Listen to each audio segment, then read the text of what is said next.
Welcome back to the Commodities Institute podcast. I'm Emily Costa, and today is March 2nd, 2026. If there is one word that defines commodity markets right now, it is disruption. This is one of those weeks where the physical world intrudes forcefully into pricing models, spreadsheets, and forecasts, reminding us that commodities ultimately move by ship, by rail, and by pipeline, not by headline.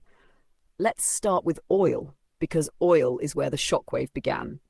Over the weekend, the global oil market was jolted by a development traders fear more than almost anything else: the effective closure of the Strait of Hormuz.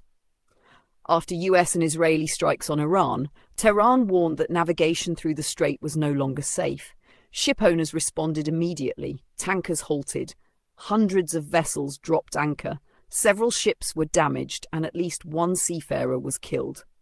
Suddenly, the narrow waterway that typically carries roughly 1/5 of global oil consumption each day became a no-go zone. The implications of that are enormous. The Strait of Hormuz is not just another shipping lane. It is the artery through which crude from Saudi Arabia, Iraq, Kuwait, the UAE, and Iran flows to global markets, alongside diesel, jet fuel, gasoline, and liquefied natural gas. When that artery constricts, the global energy system feels it almost instantly.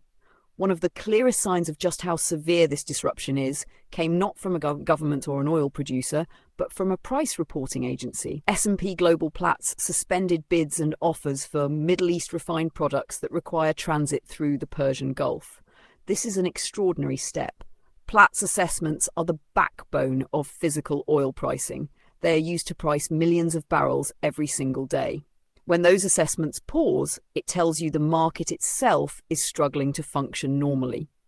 Platts is also reviewing its Middle East crude pricing mechanisms, including its Dubai benchmark, because market participants have told them that major shipping companies have halted transit through Hormuz altogether.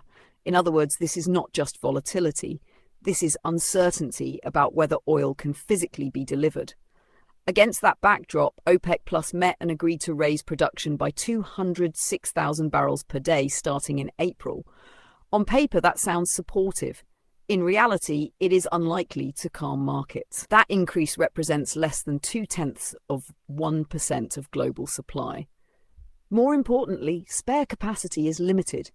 Outside of Saudi Arabia and the United Arab Emirates, most producers simply cannot add meaningful volumes quickly. And even Saudi Arabia, which has quietly increased output by roughly 500,000 barrels per day in recent weeks, still faces the same shipping bottleneck. Extra barrels do not help if they cannot move.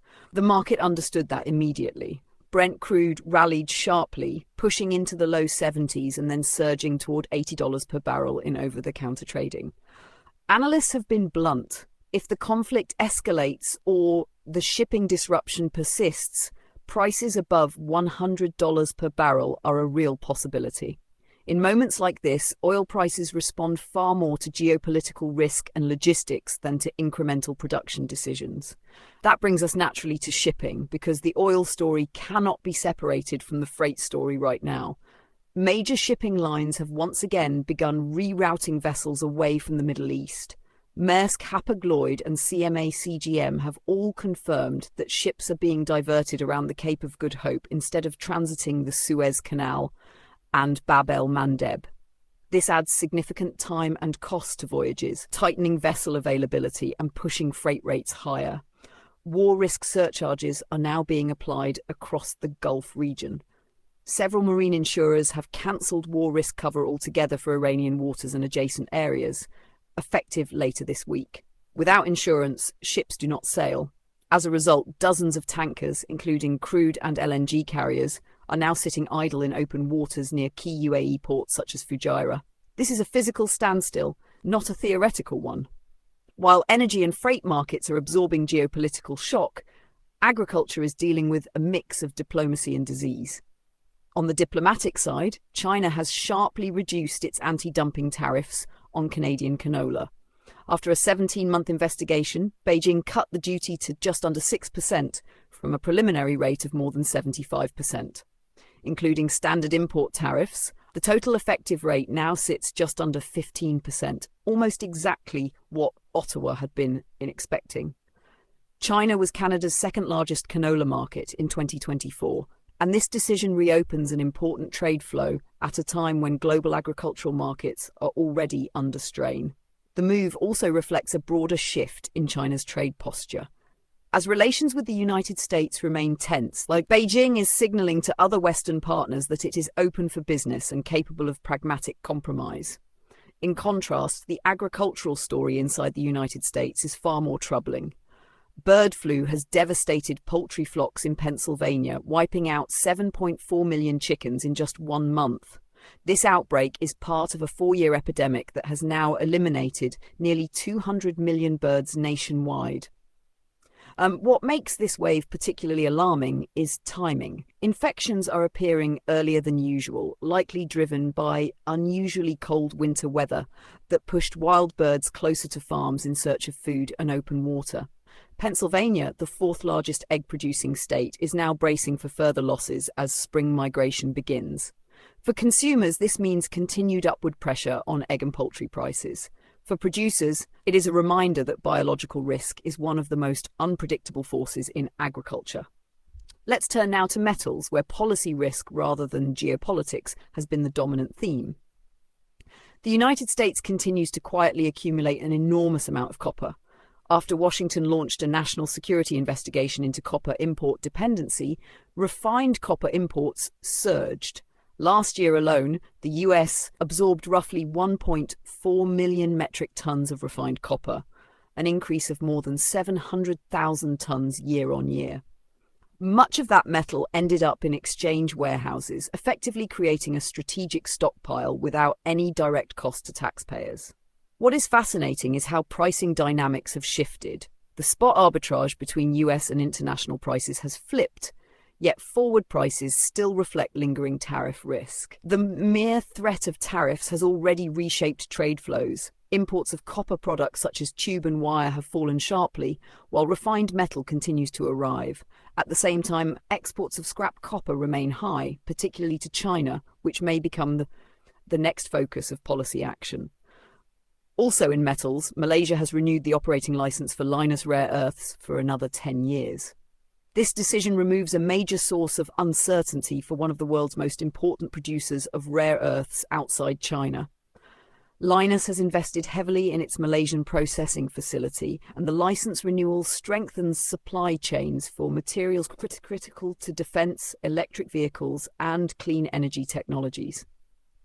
Finally, I want to close today with what I believe is one of the most strategically important energy stories unfolding anywhere in the world. Saudi Aramco has officially begun production at the Jafurah shale gas field, deep in the Arabian desert.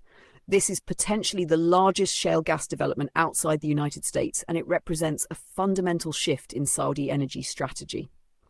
For decades, the kingdom burned crude oil to generate electricity. Now, under the pressure of Vision 2030, Aramco is racing to replace that domestic oil use with gas. Jafurah is a $100 billion project involving advanced drilling technology, hydraulic fracturing, and partnerships with US and Chinese service companies. By 2030, Aramco aims to produce 2 billion cubic feet per day of gas from the field, along with substantial volumes of condensates and liquids. Replacing just 500,000 barrels per day of domestic oil burn with gas would free up billions of dollars worth of crude for export each year. This gas push also positions Saudi Arabia for a future in which global LNG supply is set to surge, led by Qatar and the United States. Aramco is not just expanding gas at home, it is also building a global LNG portfolio abroad. The goal is diversification, flexibility, and resilience in an increasingly competitive energy market. When you step back and look at all of these developments together, a clear theme emerges. Commodity markets are being shaped less by incremental changes and more by structural forces: geopolitics, security, policy, and long-term strategy.